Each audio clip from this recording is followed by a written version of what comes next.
Praise the Lord everyone. सबको जय मसीह की। आइए मैं आप सब के लिए उस पवित्र और सामर्थ्य वचन को पढ़ती हूँ, जो वचन हमें परमेश्वर के दास अपोस्टल अंकुर यूसुफ नरूला जी द्वारा और परमेश्वर की दासी पास्टर सोनिया यूसुफ नरूला जी द्वारा दिया जाता है। आइए मैं आप सब के लिए उस पवित्र और सामर्थ्य वचन को पढ़ती हूँ। भरमाए न जाएं, जैसे कि पवित्र बाइबल न्यायों 16 की 6 आयत में लिखा है। तब दलीला ने शिमशोन से कहा, मुझे बता दे कि तेरे बड़े बल का भेद क्या है और किसी रीति से कोई तुझे बांधकर दबा रख सके। आमीन। मेरे प्रियो, परमेश्वर ने हर एक व्यक्ति को किसी खास काम करने के लिए चुना है। जब वह व्यक्ति उस काम को पूरा करने के लिए परमेश्वर की हजूरी में बना रहता है, तब शैतान उसको भरमाने के लिए उसके पास आता है। अगर वह व्यक्ति उसके भरमाने में आ जाता है, तब वह व्यक्ति वो नहीं कर पाता जिसके लिए परमेश्वर ने उसको चुना होता है।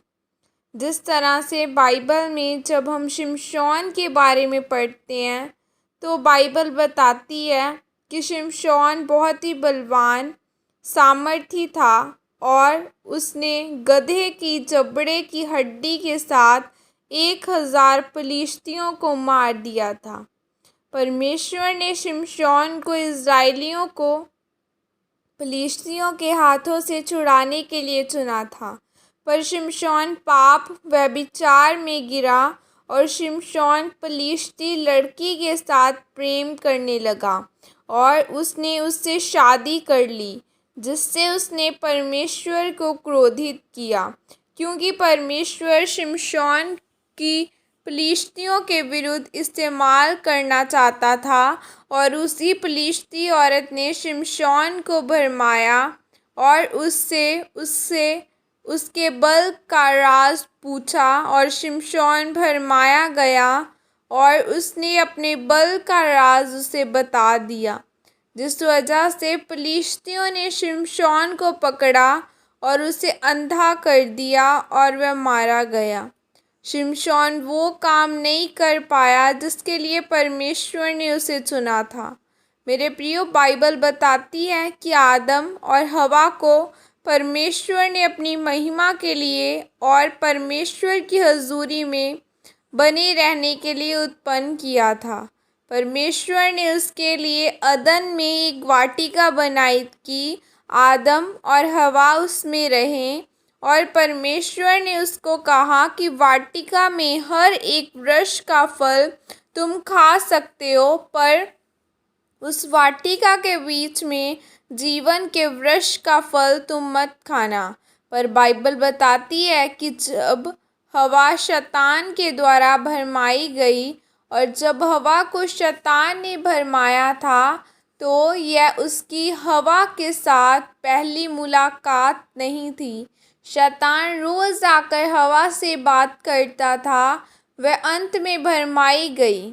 हवा जब भरमाई गई तो तब उसने उस जीवन के वृक्ष में से फल को खा लिया था और उसने वह फल आदम को भी खाने के लिए दिया, जिससे परमेश्वर क्रोधित हुआ और फिर परमेश्वर ने आदम और हवा को अदन की वाटिका से बाहर निकाल दिया और वह परमेश्वर से दूर हो गए।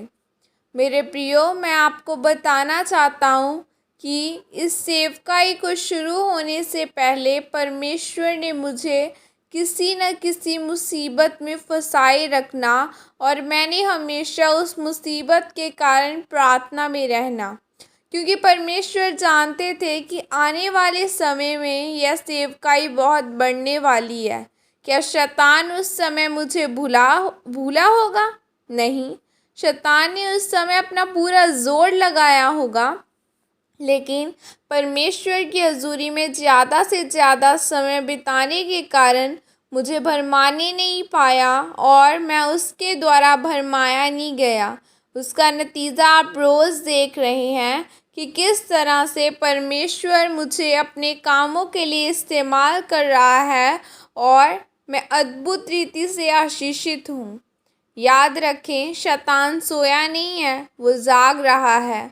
वो जानता है कि लोगों को कैसे भरमाया जा सकता है, इसलिए वह लोग जो परमेश्वर की हजूरी में नहीं रहते, प्रार्थना नहीं करते, ऐसे लोग शैतान के द्वारा भरमाए जाते हैं और वह शैतान के द्वारा भरमाए जाते हैं और जिससे फिर वह लोग वह नहीं कर पाते जिसके लिए परमेश्वर ने उन्हें चुना है। इसलिए मेरे प्रियो, ज़्यादा से ज़्यादा समय प्रार्थना में परमेश्वर की हजूरी में बिताएं, ताकि जब शैतान आपको भरमाने के लिए आए तब आप भरमाए न जाएं और आप वह काम कर सके जिसके लिए खुदा ने आपको चुना है। इस वचन के द्वारा परमेश्वर आप सबको आशीषित करें। आमीन। यह अंगीकार आपकी तरफ से किया जाए। सर्वशक्तिमान परमेश्वर, मैं आपके इस वचन के लिए पिता आपका धन्यवाद करती हूँ और परमेश्वर, मैं अंगीकार करती हूँ कि मैं ज़्यादा से ज़्यादा समय आपकी हजूरी में व्यतीत करूँगी और शैतान के द्वारा भरमाई नहीं जाऊँगी। प्रभु यीशु मसीह के सामर्थ्य नाम में मांगती हूँ। आमीन। सबको जय मसीह की। God bless you all. खुदा आप सबको आशीषित करें।